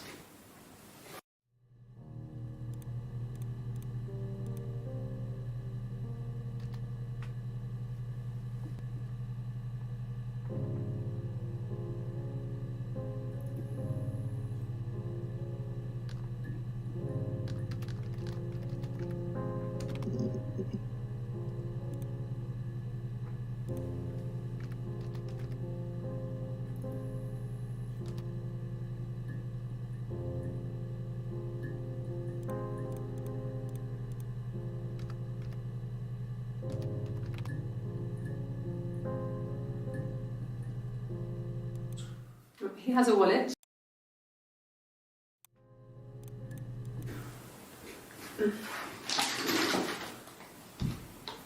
Yes, this is it. He made it himself. It's a special one-off. He made it and decorated it. That's his thing. Where did you find it?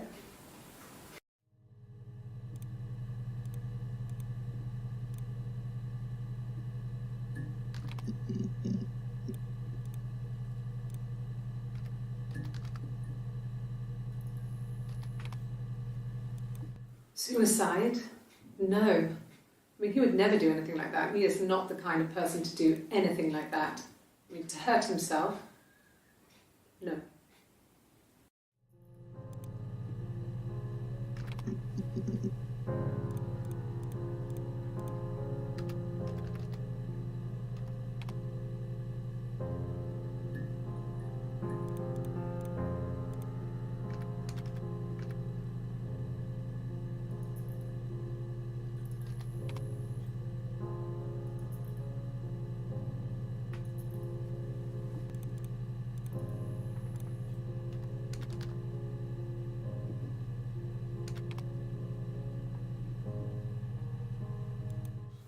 When you suspect someone of murdering their husband.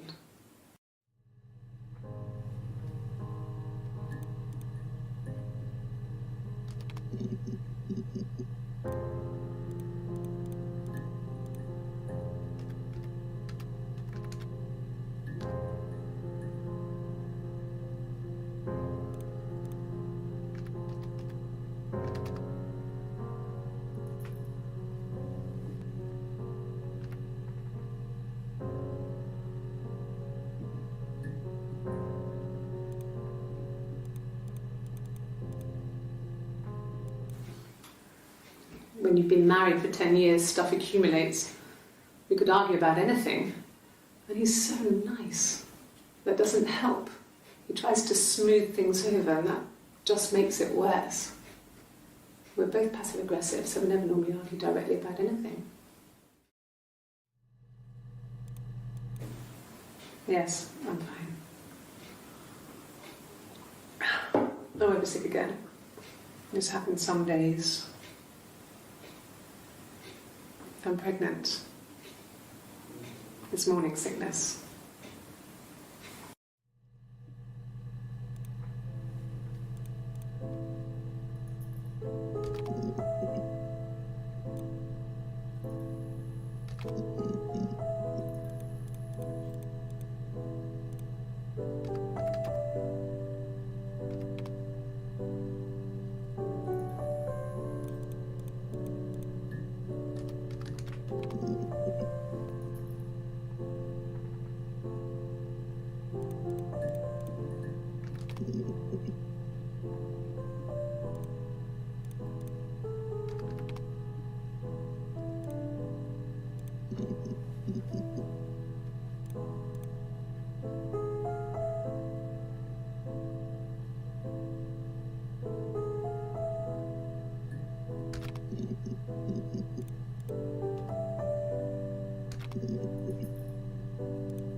I didn't murder Simon.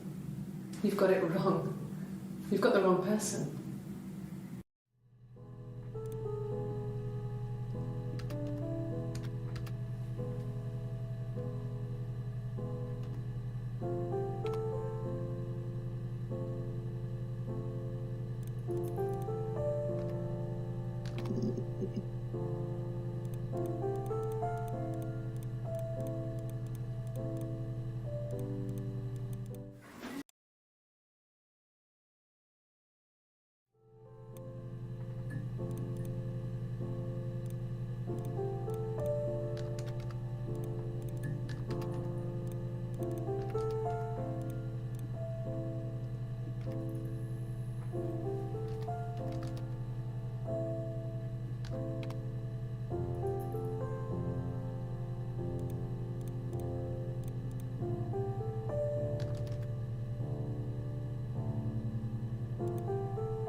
It happened.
favourite.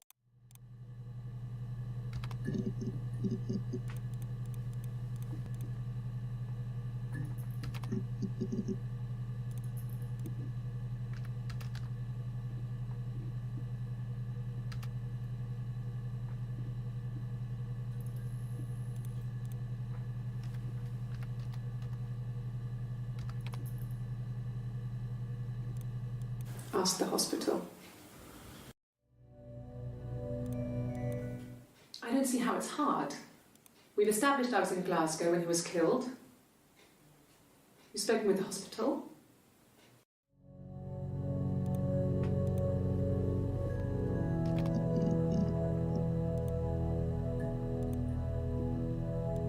Sure.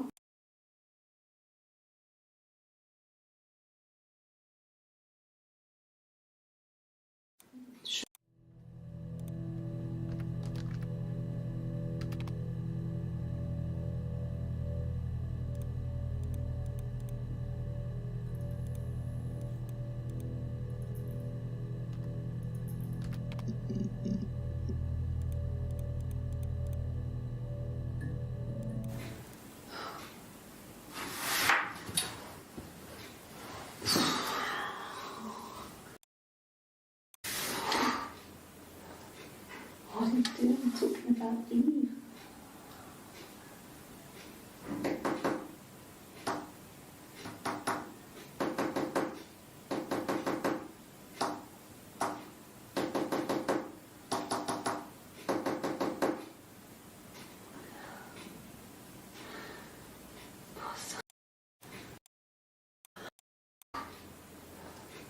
What are you doing talking about Eve?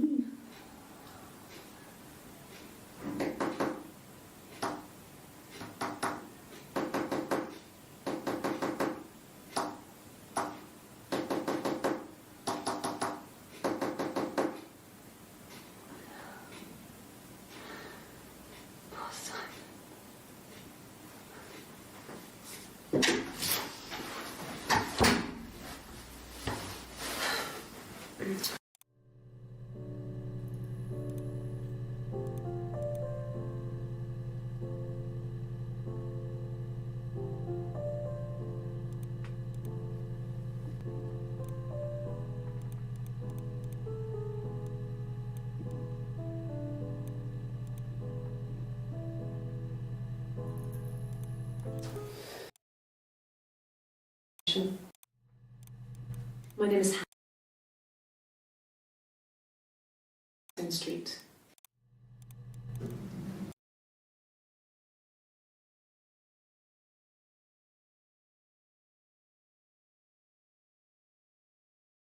Amazing. What?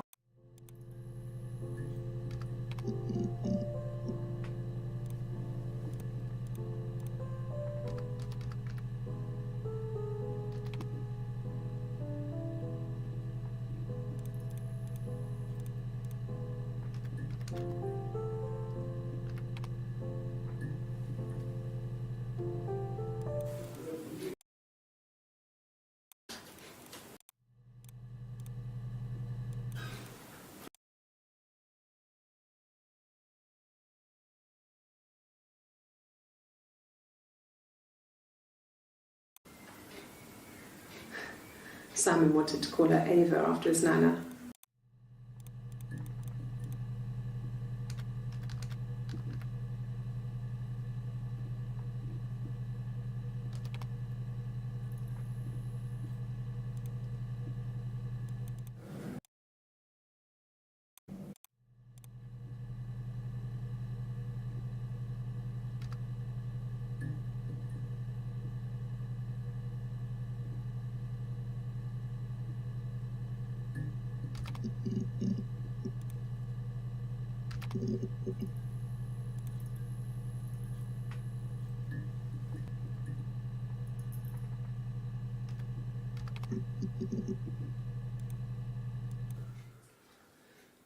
Simon is 6 foot, darkish blonde hair, average build. He's clean shaven. If his beard grows, it goes ginger, so he shaves it. I mean, not that there's anything wrong with ginger hair. I bought a photo Is that a spring photo? This was taken last year on holiday in Rome. It's the best one I have.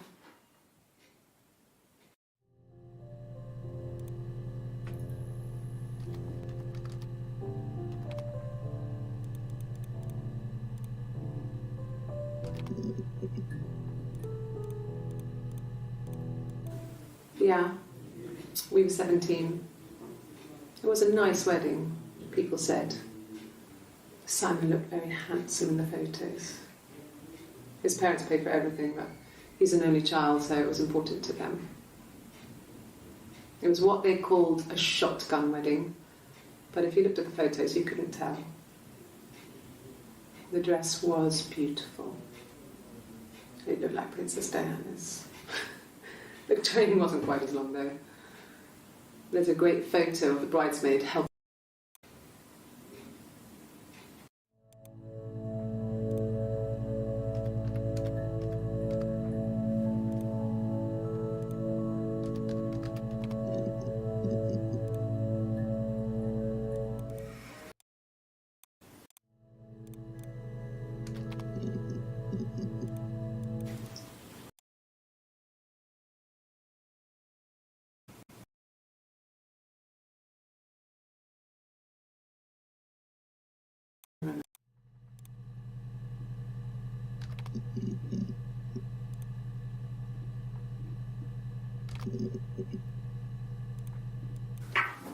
Let me see. Yes. I drove in here because I remember well I went over the river, and then there was a church there. Yeah. And I probably parked when I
an affair. Having an affair. No, I have never been unfaithful. I've never cheated on Simon. No, I have never cheated on Simon. Have I ever cheated on Simon? Yesterday. Simon never cheated on me. He was devoted and I was devoted. Nothing in life is easy. We were good to each other.